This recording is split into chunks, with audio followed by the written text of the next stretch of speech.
And is that just the entire process of finding a character? Like, do you, when you initially read a project like Murray from Stranger Things, do you see that character immediately or pieces of that character, and that's what sort of brings you to say, I can do this? Or do you sort of go through this entire process with yourself and with Martha to find them?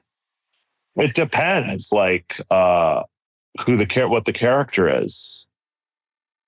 Like that, and how much they're like me and how quickly I easily fit into the character, because playing Murray, he's a lot closer to me.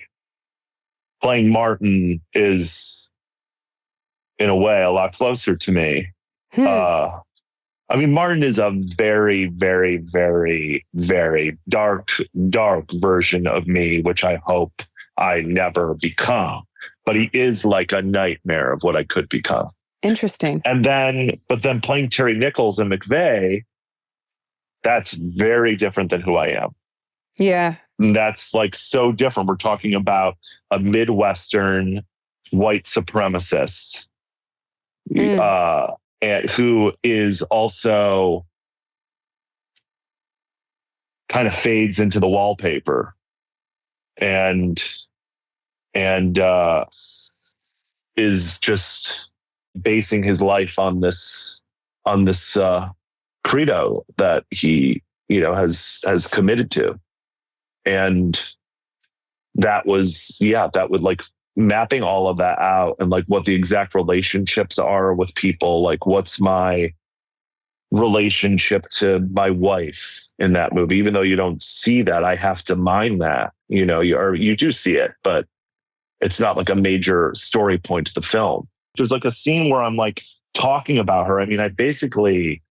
She's like a mail order bride, and I'm talking to her, and all of a sudden I am like talking about her really like sexually. And it just feels so different than the way I'm acting a lot of the other times.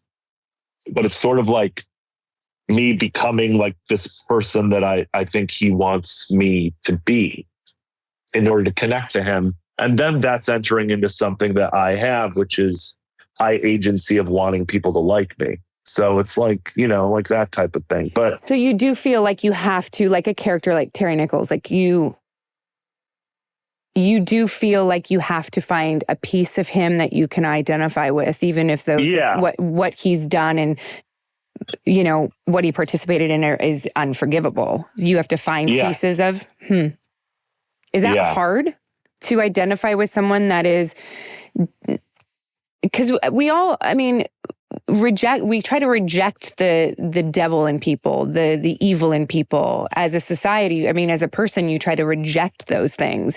As an actor, you're trying to actually find pieces of it you can identify with. I think it's important. I think it's important to do that. I think it's something that I've always like sought to do. That's interesting to me, because that's essential. I think with acting, that's the whole basis of drama.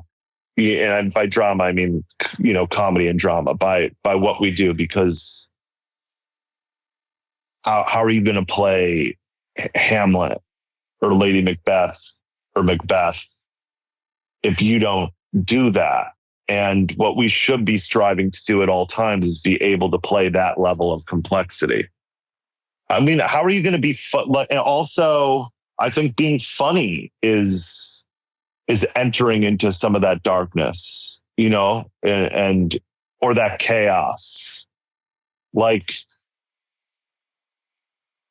Mel Brooks might not be dark, but Mel Brooks knows what true madness is.